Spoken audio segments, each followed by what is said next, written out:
सोपे गणित YouTube channel मध्ये स्वागत आहे. आपण 4.2 चे अर्थनियोजन या पाठातील महत्वाचे गणित पाहत आहोत.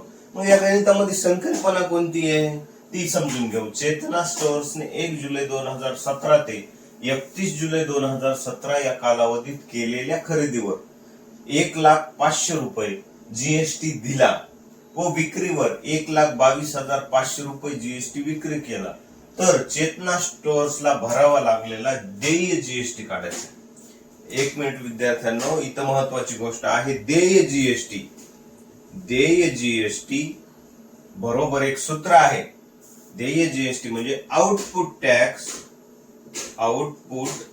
टॅक्स वजा input tax credit ITC. Input tax credit. आता इथं ह्या दोन संकल्पना आहेत. एक गोष्ट लक्षात ठेवायची सोपी, काय, जर आपण विक्री केली, विक्री करणं म्हणजे वस्तू बाहेर टाकणं म्हणजे आउट. विक्री जो टॅक्स असतो तो आउटपुट टॅक्स गृहीत धरायचा आणि वस्तू ज्यावेळेस दुकानात आणतो त्यावेळेस इनपुट टॅक्स क्रेडिट म्हणजे ITC. ही गोष्ट लक्षात ठेवायची. मग या ठिकाणी काय, आउटपुट टॅक्स किती आहे, विक्रीवर हा झाला आउटपुट टॅक्स, ओके, आणि खरेदीवर हा झाला इनपुट टॅक्स क्रेडिट. ह्या दोन गोष्टी जर लक्षात आल्या तुम्हाला बरेचसे गणित सॉल्व्ह होतात. मग या ठिकाणी आउटपुट टॅक्स आहे 1,22,500 रुपये आणि इनपुट टॅक्स खरेदीवर इनपुट टॅक्स क्रेडिट केलाय त्यांनी 1,05,000 रुपये.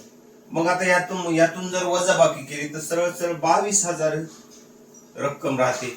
मग आपला देय जीएसटी किती झाला, 22,000. बघा विद्यार्थी, किती सोपं गणित आहे. आणि त्याही पेक्षा सोपं सांगू का, जे मोठा आकडा असते ते आउटपुट टॅक्स गृहीत धरायचा आणि जे लहान आकडा असते ते इनपुट टॅक्स क्रेडिट गृहीत धरायचा. आणखीन सोपं.